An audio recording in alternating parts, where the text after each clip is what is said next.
erklären, wie ihr selbst eure Zassenhaus-Mühle reinigen und reparieren könnt. Zassenhaus stellt viele verschiedene Gewürzmühlen her, die alles eins gemeinsam haben, und zwar das Mahlwerk. Das kann man hier unten am besten erkennen. Hier unten befindet sich auch die Mahlgradeinstellung. Das ist praktisch dieser Steg. Wenn man den gegen den Uhrzeigersinn dreht, wird das Mahlergebnis grober. Und wenn man das mit dem Uhrzeigersinn dreht, wird das Mahlergebnis feiner. Wenn man gegen den Uhrzeigersinn dreht und einen Widerstand spürt und diesen mit Handkraft überwindet, kann man das Mahlwerk demontieren. Das ist ganz einfach. Und zwar funktioniert es so: Hier ist der Feststellring. Jetzt kommt ein Kegel zum Vorschein mit einem, das ist aus Keramik, das ist ein Kunststoffmitnehmer. Jetzt kommt noch eine Feder. Da ist sie. Und jetzt kann man in das Mahlwerk schauen. In meiner Hand habe ich den Keramik-Mahlkegel. Wie ihr sehen könnt, ist er sehr sauber. Sollte er aber verschmutzt sein oder verkrustet, könnt ihr ihn mit einem spitzen Gegenstand reinigen. Es eignet sich auch eine Zahnbürste oder eine Handwaschbürste. Das Teil ist keramisch, es hält also auch die Spülmaschine aus. Wenn alles gereinigt ist, zeigen wir euch zum Schluss, wie die Mühle wieder zusammengesetzt wird. Das Gegenstück zu dem Mahlkegel heißt Mahlringaufnahme. Das halte ich euch jetzt hier mal in die Kamera. Das sieht so aus. Hier sitzt der Mahlkegel von oben drin. Sollte der unwahrscheinliche Fall eintreten, dass dieses Teil kaputt geht, gibt es die ganze Mahlringaufnahme als Ersatzteil. Man löst, wenn man das Teil austauschen will, die Schrauben, die kleinen Schräubchen, und setzt dann dieses neue Teil ein und befestigt das in denselben Löchern. Wenn alles montiert ist, sieht es wieder so aus. Als nächsten Schritt die Feder ein. Hier ist die Feder, gibt es auch als Ersatzteil. Einzeln sollte sie verloren gegangen sein. Einfach hier drauf schieben, wird kein Widerstand, nichts. Ne? Als nächstes wird der Mahlkegel eingesetzt. Wenn alles gereinigt ist, wird der Mahlkegel einfach hier aufgesetzt. Die Feder, seht ihr hier, macht natürlich einen kleinen Widerstand.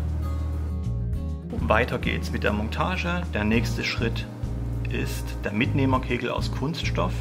Hier ist er. Gibt es auch einzeln als Ersatzteil. Wird hier aufgesetzt. So, das findet sich alles.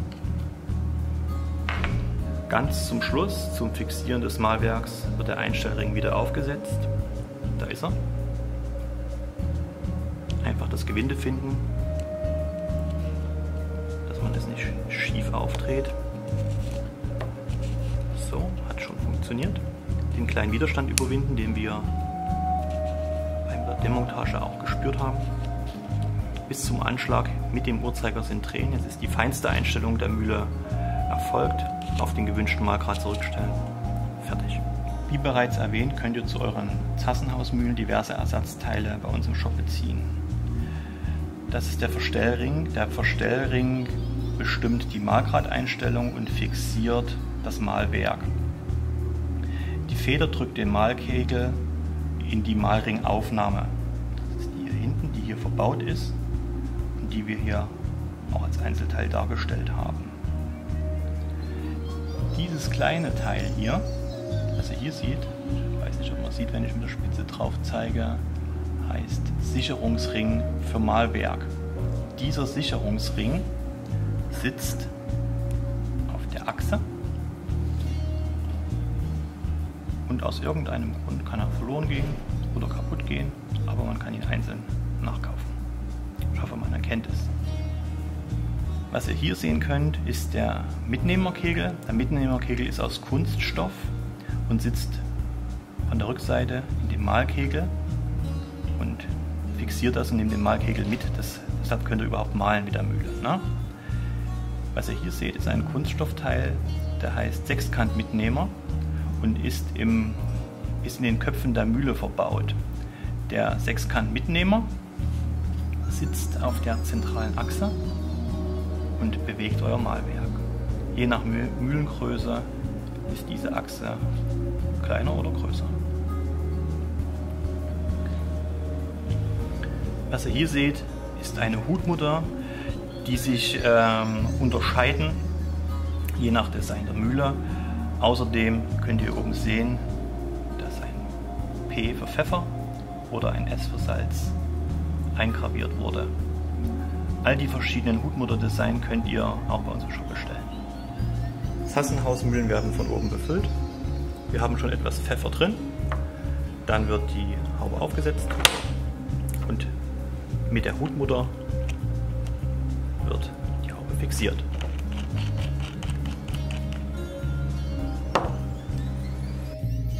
Sassenhaus-Mahlwerke kann man stufenlos verstellen. Das ist jetzt der feine Mahlgrad. Das Ergebnis seht ihr hier. Auf grob verstellen erfolgt hier unten. Jetzt habe ich die ganz grobe Einstellung gewählt. Das Ergebnis ist folgendes. Zwischenstufen sind jederzeit möglich.